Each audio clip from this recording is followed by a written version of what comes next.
And this is the brand new Alfa Romeo, not so brand new now that I say it out loud, Alfa Romeo Stelvio Quadrifoglio.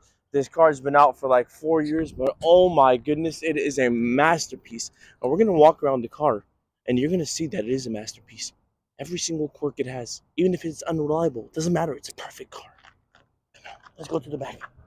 Hopping over to the backside of the Stelvio Quadrifoglio, we see the lengths that Alfa went to make this car not just look aggressive, but also be aggressive with this 2.9-liter Ferrari V6 that just sounds amazing. Let's take a listen. Coming out of these beautiful chrome quad exhaust pipes, they're like diagonal, which makes it look cooler. Let's take a listen.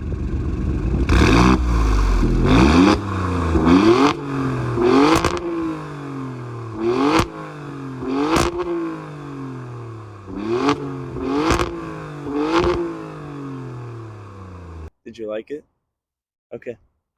And for the Quadrifoglio, Alfa also had to put some big ass tires on this car because it has 505 horsepower, and those big ass tires need some big ass fenders for legal reasons, so the tires isn't sticking out. 285s on this bad boy. Let's hop inside and check out the interior. Hopping into the Stelvio Quadrifoglio, we could see why I love being in this car. Not only because I have one, not a Quadrifoglio soon, but because this car is like made for drivers, people who enjoy driving and want control of the whole car. Not only can you just turn off the race mode, which not only opens up the active exhaust, which makes it sound even more badass, but also turns off everything that's keeping you alive. Traction, stability control, all that nonsense. We don't need that. All we need is just this beautiful, beautiful V6. And did you guys see that? No rev limiter, all the way to 7K in this Ferrari engine. It is beautiful. These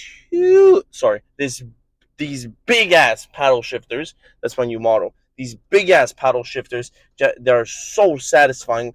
Just cold to the touch, aluminum. Every time you get to that red line, shifting, the sounds this car makes are amazing. With its four-leaf clover, that's how you can know that it's a Quadrifoglio. And you could also see on the outside of the car here and right here on the door sill, but with its Ferrari style red button right here. Anyone that gets in this car for the first time, and Alphas are like, where is it? I can't find the button. It's not here. It's right there in front of you. But this car, the infotainment system, very outdated. But there's Apple CarPlay. So what else do you need? Touchscreen that has Apple CarPlay, good. Pretty laggy. Everything else, it's whatever. But I love how the carbon looks. Everything just does the job. It does it fine. Alcantara on the steering wheel, and I love this steering wheel. It reminds me almost like a Porsche steering wheel, where they're still thin, even on a GT3. They're thin and they're very nice. Um, I'm more of a fan of that than like M cars and AMG cars that get like fat ass steering wheels for some reason. They get so big, but these just fit perfectly in your hand. The position of where your hand sits is perfect. Where your thumb goes, you have such perfect control of it, and over here is your drive selector, which you can turn from basically eco, natural, dynamic, which is sport, and you can actually uh, make the damper soft again after you put on sport or race. But yeah, that's the interior. Let's hop in the back and talk about the rain rating. And now hopping into the back of the Stelvio Quadrifoglio with its headrest. First, the headrest. The headrest is weirdly very comfortable and soft, like one of the most comfortable headrests I've ever felt. Um, but that's very nice with its Alpha logo embroidered on it. Very cool. Um, Alpha's interior over here, I would say it's good but basic. It's not amazing. The leather is all to the door, all to the dash, and it feels nice. It's very good. But man, that infotainment system is outdated and just ass. But again, everything else just kind of equals it out of how it drives, how amazing it is. Outdated system. It's fine.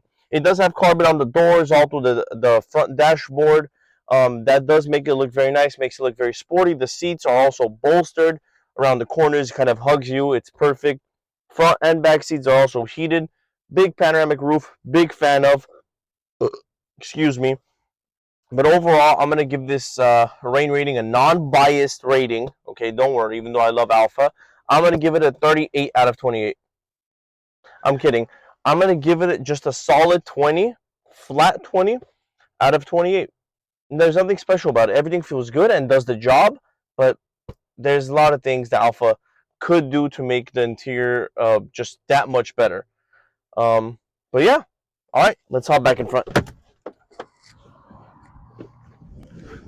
Alrighty then. Thank you for following me through this quick car tour. Don't hesitate to leave a comment down below or contact us at 818-388-7913 for more information on this Italian masterpiece of a car or any other Alfa of your choice. I've been Rolf.